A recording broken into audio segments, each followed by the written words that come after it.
Suspense, which is heard on Thursday nights at this hour, is taking its customary summer holiday. Suspense returns to the air 4 weeks from now on Thursday, August 31st.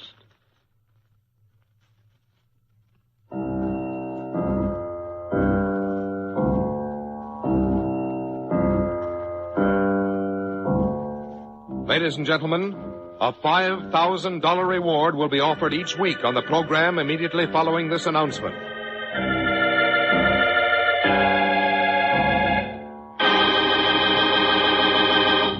You out there. You who think you've committed the perfect crime, the perfect murder, and that there are no clues, no witnesses, that your identity is unknown. Listen. Somebody knows. Yes, you, wherever you may be, no matter where you're hiding. Somewhere, sometime, someone listening to this program is going to bring you to justice. Yes? Somebody knows.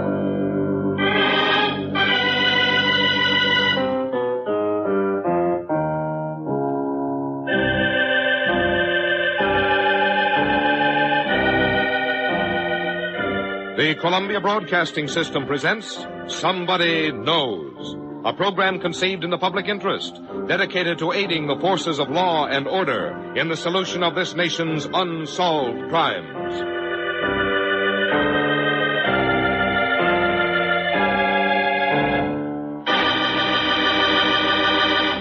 Ladies and gentlemen, we're going to recreate for you tonight all the known facts in an actual unsolved murder.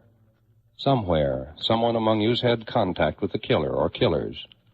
Someone whose identity need never be known has seen evidence or possesses information that can lead to the solution of this crime.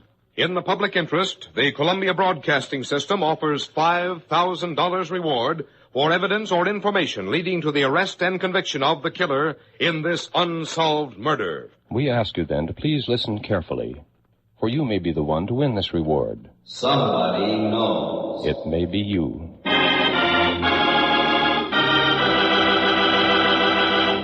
And now we open the files on one of this nation's unsolved murders. It's homicide file number A1-1947 of the Kansas City, Missouri Police Department. The unsolved murder of Paula Kohler Eubanks.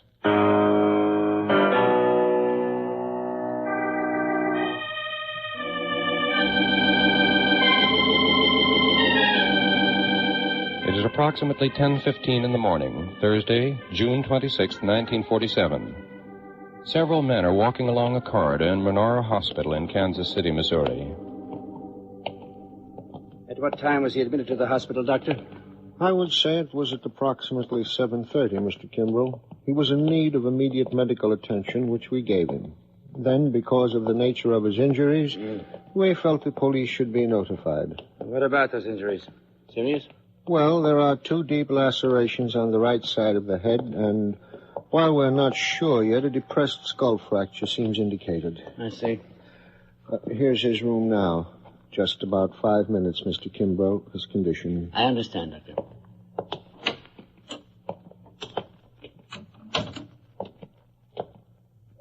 Mr. Mendoza? There are some men here who'd like to ask you a few questions. Men? Questions? Yes, Mr. Mendoza. I'm James Kimbrough, prosecutor of Jackson County. These men are Mr. Randall, my assistant, and Detectives Gibson and Miller. What is it you... Is it about Paula Eubanks? It is, Mr. Mendoza. Have you any statement for us? I will tell you everything I know, Mr. Kimbrough.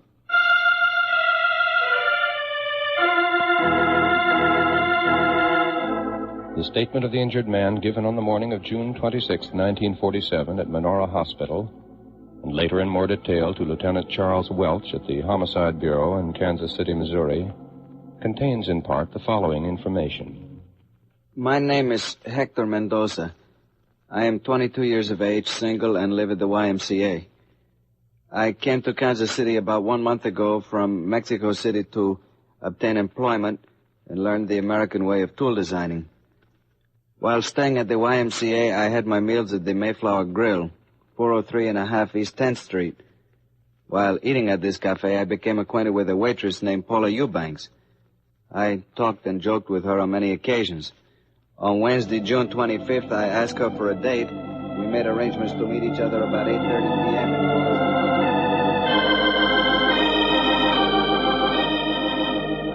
On Wednesday evening, June 25th, 1947, Hector Mendoza has his first date with Paula Eubanks. They visit several cafes and taverns, having a gay, pleasant evening, laughing, dancing, and joking. It's about 3:30 a.m. on the morning of Thursday, June 26, 1947, that they return to the Fairfield Hotel at 923 Holmes Street, where Mrs. Eubanks has her apartment. Would you like to sit out here on the porch and talk for a while, Hector? You know I would, Polly, if it is not too late for you. Oh, no. Now everything's been so nice. Here. We can sit down here. Yes, this will be very nice. Oh, it's been such a wonderful night, Hector. You're a very good dancer, you know. How could I be anything else when it was you with whom I was dancing? There you go again, saying those nice things. You know, I'm going to miss you when you go to New York. Well, you know I mean them, Paula. As Paula Eubanks and Hector Mendoza sit on the front porch of the hotel talking, a heavy-set man is walking south on Holmes Street. There's enough trouble in life. As he reaches a point opposite the hotel, he turns in, moves up the steps, and onto the porch. That is why you meant so much to me when you made me feel so much at home here in Kansas City. You're so warm and gay and laughing. All right, you two. Get up. The man is standing beside them. The blue steel automatic in his hand is plainly visible. I said get up. Better do as he says. Get up. Now, put your hands up. All right. I know you. You're new in town. Yes, I've been here about 6 months. Yeah. Look, my friend, why don't Stand still. Do as he tells you. Yeah. If you're gonna rob us, take what you want. Yeah. I know you, fella. What's your name? Hector Mendoza. Yeah. I know you, fella. What's your name?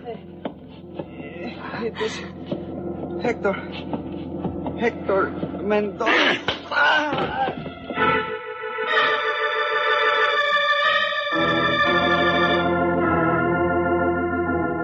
Mendoza remains unconscious for several minutes. When he finally recovers, he staggers weakly to his feet. Paula Eubanks and the man are gone. Mendoza walks down the steps and out to the sidewalk. There, some distance south on Holmes Street, he sees them enter an old coupe. Then the car drives off.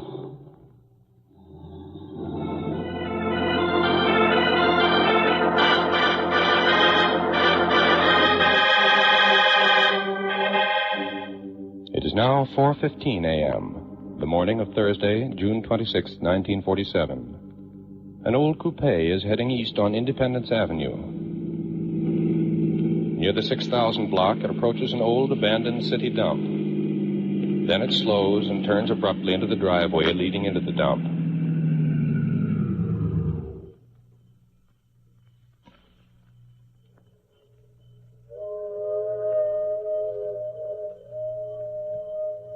It is now approximately 4:30 a.m., the morning of Thursday, June 26, 1947. In a one-room tin shack about 10 feet square located in the city dump, Clarence Bayless, former caretaker for the city, is sleeping. Then...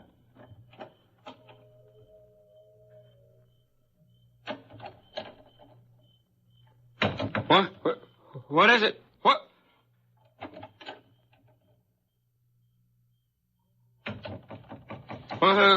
Who's there?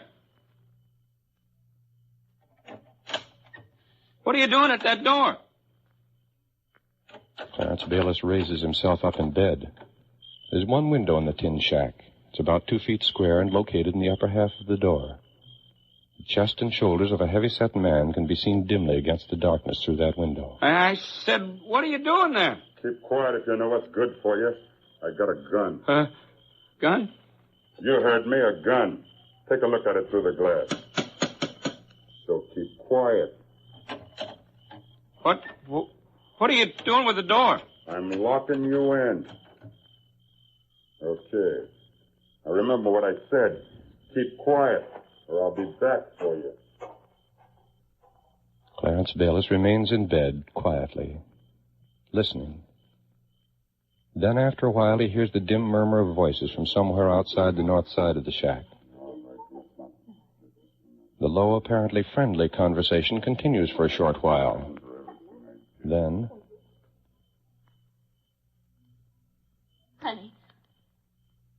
Honey, no. Honey, don't kill me. Honey, don't kill me. I'm not going to kill you. I was trying to see if you were still asleep. Clarence Bayless continues to listen from inside the tin shack. He hears a faint sound as though a scuffle is taking place somewhere. It seems to be coming from an old shed some 5 feet away from Bayless's shack. It lasts a short while, and then stops.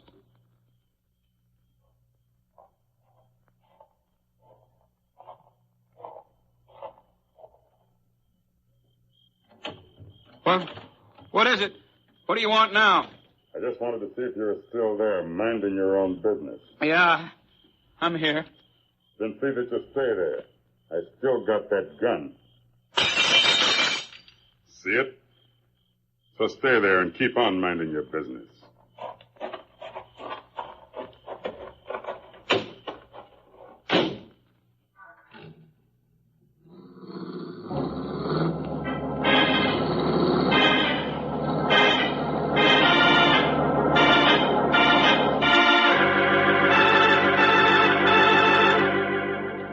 It is now 4:45 a.m., the morning of Thursday, June 26, 1947. A truck is driving eastward along Independence Avenue in Kansas City, Missouri. As the truck crosses the tracks of the Kansas City Terminal Railway and approaches the old abandoned city dump, 2 men suddenly run out from an all-night fruit stand across the street. They begin waving frantically at the truck, trying to flag it down. Hey, what's the big idea out there? You want to get killed or something? What's the idea of jumping... Police! Something happened. Go to the police station down the street and tell them to... Police station? What's wrong? What happened? I don't know for sure, but there was a man and a woman. He's nuts or something. He's got a gun. I seen him leave, but not her. She's disappeared. The noise they were like making... Like that, huh? Maybe... Okay. I'll get the cops for you.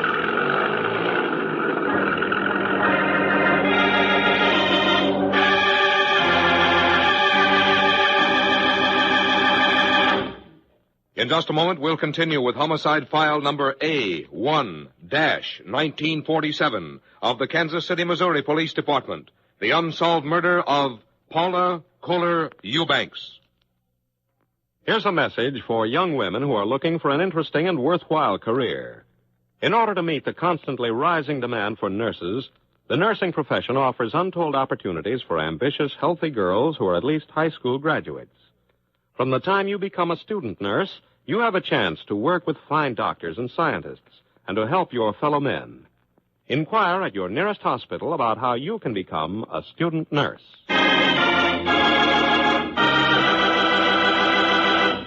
Now back to Somebody Knows and a true case history of an actual murder. Now, ladies and gentlemen, we'll continue with the rest of the factual information concerning file number A1-1947 from the records of the Kansas City, Missouri Police Department. The unsolved murder of Mrs. Paula Kohler Eubanks. Remember, $5,000 will be paid for information leading to the arrest and conviction of her killer.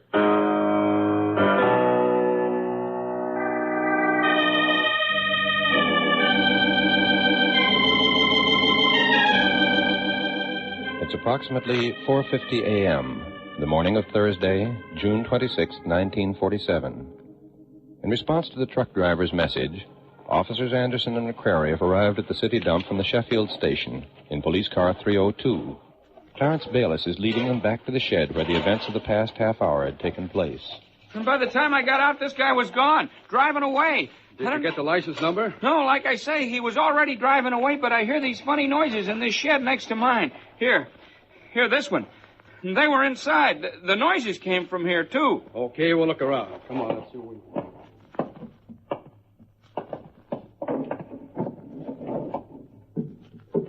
Nothing in here but a lot of junk, Bayless. You sure they were inside here? Yeah, I'm sure. That's where the noises came from. Well, there's nobody in here now. You're sure that lady didn't leave with her? No, I tell you, she didn't. I seen through my window. She must be around here somewhere. She must be. Okay, we'll look around.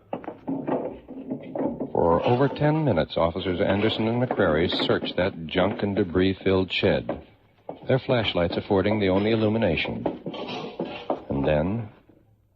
Here, give me a hand with this. I think maybe... Here. Give me a hand. They start pulling apart a pile of junk at one side of the shed. They removed several tin buckets, a large sheet of plywood some 8 feet square. Finally, an old automobile seat cushion.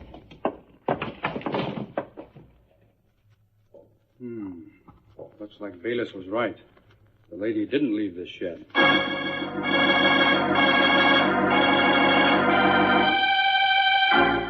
At that same moment at police headquarters, 2 detectives are working the midnight to 8 a.m. Homicide Bureau shift. They're Detectives Wayne Gibson and Isla Miller. Talk about your quiet nights. This one's really dragging by. Nothing much happening for a fact, but you never know it. KGPE, Anderson, car 302. Hello, KGPE. Car 302, KGPE. Dead woman, found a dump at Independence Avenue in White. Dead woman, What Independence were you saying Avenue about in quiet White. nights? Okay, 302. Well, a guy can't be right all the time. Let's go.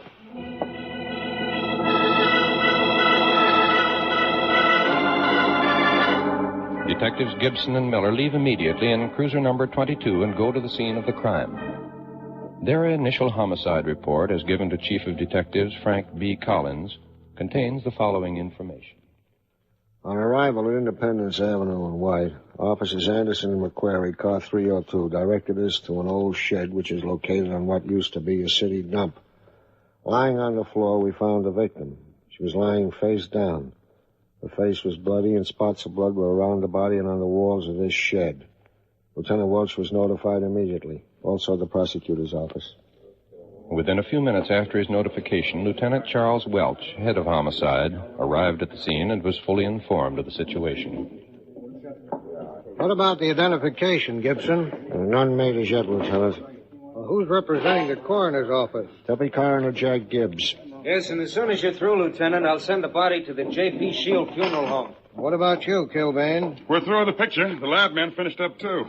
All right, then. She can be removed. The dispatcher is trying to get through to you, Lieutenant. He thinks he has something for you about this. Thanks, Miller. I'll take it in your cruiser.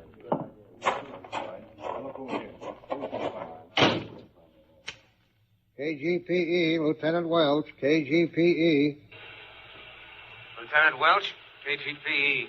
We received a call from the Fairfield Hotel at 923 Holmes. The managers report some large spots of blood on the front porch. Also a woman's raincoat and black pocketbook on one of the chairs. They belong to a Mrs. Paula Eubanks, one of their tenants. They've checked and say her room's empty, hasn't been slept in. All right, dispatcher. We'll check on it.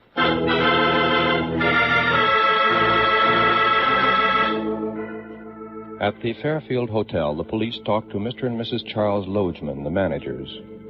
Then Mrs. Logeman is taken to the funeral home. She identifies the victim of the killing as Mrs. Paula Kohler Eubanks.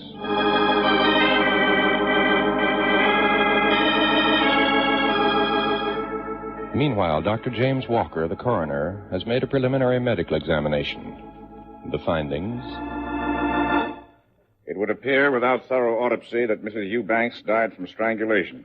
The bruises on the victim's hands, face, and neck include those apparently inflicted by the killer while strangling her to stop her screams. It is also apparent that she was struck a number of times by blows from some blunt instrument, probably a pistol. There is no evidence of criminal assault. In Paula Eubanks' black leather purse, left behind on the porch, is a small book. It contains a number of names and addresses. Among those names is that of Hector Mendoza. With a call from the Manora Hospital that he was admitted in an injured condition, Mendoza is questioned and his statement taken. In it, he gives the police a description of the man who struck him and walked away with Paula Eubanks. A general pickup is immediately broadcast. KGPE, all stations. Pick up for investigation of murder, one white man, age 28 to 30, height 5'10", weight 170 to 180, dirty blonde, small mustache, heavy, thick shoulders. When last seen was wearing dark double-breasted suit, dark felt hat. KGPE 1142.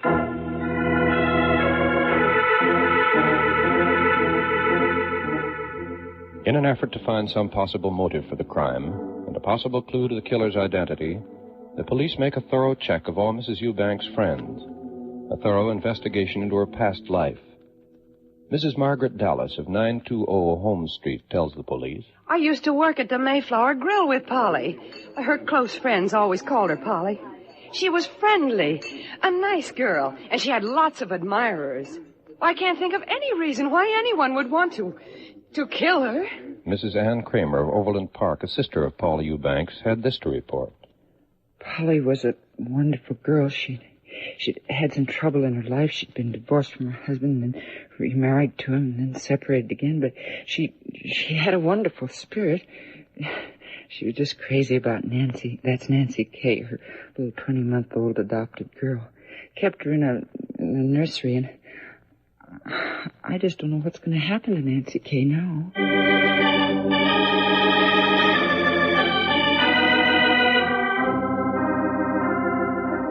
Then, a strange and unusual development takes place in the case. Mrs. Dora Ann Morrell of 908 Jefferson Street, who'd worked as a waitress with Mrs. Eubanks at the Mayflower Grill some 2 months before, pays a visit to William H. Randall, assistant prosecutor of Jackson County. Polly called to me one day at the restaurant. She had a pad of restaurant order blanks in her hand. She wrote something on the back of one of those sheets and gave it to me. She told me to read them if anything ever happened to her. Here it is. Mrs. Morrell hands over the order blank. On the back of it, Paula Eubanks had written a number of Bible references. The references were Proverbs 8:12, Revelations 3:12, Matthew 11:14, Matthew 17:10 through 14, and Mark 9:13.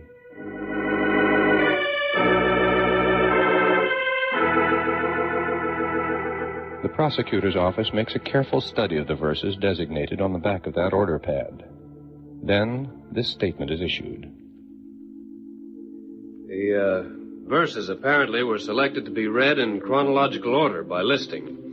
Since the 14th verse of the 17th chapter of Matthew ends, there came to him a certain man, kneeling down to him and saying, and the reference continues with Mark 9:13, which reads, But I say unto you that Elias is indeed come, and they have done unto him whatsoever they listed, as it is written of him. The name Elias is frequent in the verses, beginning with Matthew 11:14. In the 17th chapter of Matthew, the name Elias occurs 3 times, including the 12th verse. But I say unto you that Elias is come already, and they knew him not, but have done unto him whatsoever they listed. Likewise shall the Son of Man suffer of them. And the next verse, Matthew 17:13, continues. The disciples understood that he spake unto them of John the Baptist. Whatever Mrs. Paula Eubanks may have had in mind when she wrote those biblical references is not apparent to us. Not yet.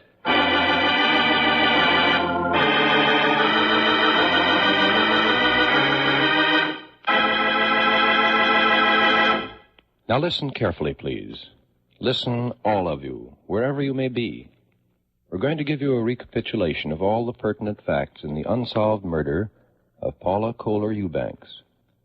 Better make a note of them. And remember, by following the instructions we shall give you in a moment, you may be the one to earn a $5,000 reward. Now, here are the actual facts in the case. Mrs. Paula Kohler Eubanks, 27 years of age, was strangled and beaten to death in an abandoned city dump at approximately 6100 Independence Avenue in Kansas City, Missouri. The time, approximately 4:40 a.m., Thursday, June 26th, 1947. Now, here is a description of the man wanted for investigation in the murder as broadcast by the Kansas City, Missouri Police Department. Please listen carefully. Age 28 to 30. Height 5'10". Weight 170 to 180. Dirty blonde. Small mustache. Heavy, thick shoulders. When last seen was wearing dark, double-breasted suit, dark felt hat.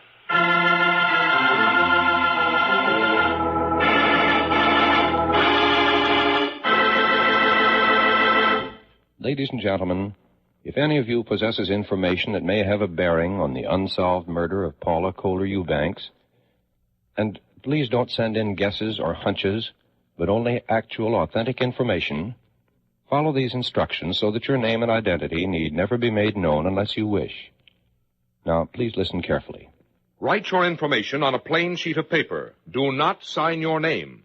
Instead, sign it with 6 numbers, any arrangement of any 6 numbers. Then tear off a blank corner of that paper with a ragged edge. Write the same 6 numbers on that corner and keep it. Mail the rest of the paper with the information to Somebody Knows, Hollywood, California. You need tell no one what you have done. Mail your letter to Somebody Knows, Hollywood, California. And if the information you've supplied leads to the arrest and conviction of the killer of Paula Kohler Eubanks, we'll announce your signature number on this program. Then, if you don't want your name to be known, go to your lawyer or your doctor, your priest, minister, or rabbi, and have him present the torn corner of the paper to any CBS station. In this way, you do not need to appear in person. If the torn corner matches the original paper containing the information, the $5,000 reward will be yours. Remember, you, wherever you are, you whose name need never be known, may win a reward of $5,000.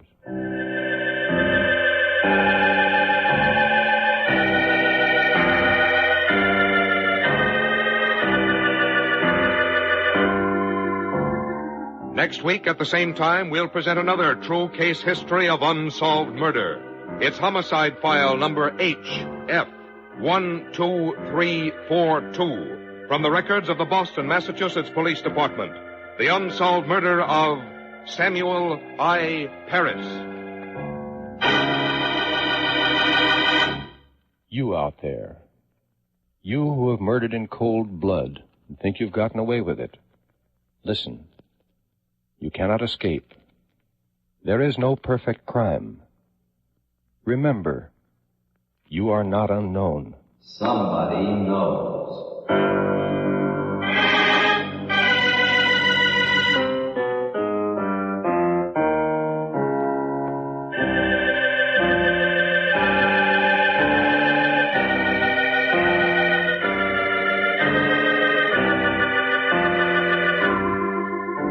Tonight's case was written by Sidney Marshall from information in the files of the Kansas City, Missouri Police Department.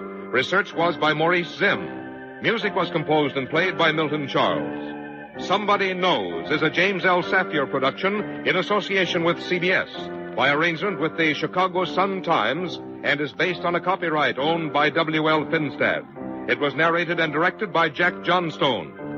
In order to be eligible for the reward, letters containing actual, authentic information leading to the arrest and conviction of the killer or killers of Paula Kohler Eubanks must be addressed to Somebody Knows, Hollywood, California, and must be postmarked not later than midnight, August 23rd, 1950.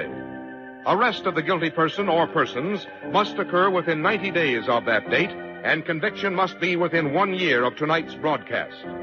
If more than one person gives the information leading to conviction, our judges will divide the $5,000 reward among them in proportion to the importance the judges attach to the facts supplied. And in this, the decision of our judges will be final. Until next Thursday at the same time, this is Frank Goss saying good night. And remember, somebody knows. Now stay tuned for Casey, Crime Photographer, which follows immediately on most of these same CBS stations. This is CBS, where you'll find Arthur Godfrey's daytime program every Monday through Friday on the Columbia Broadcasting System.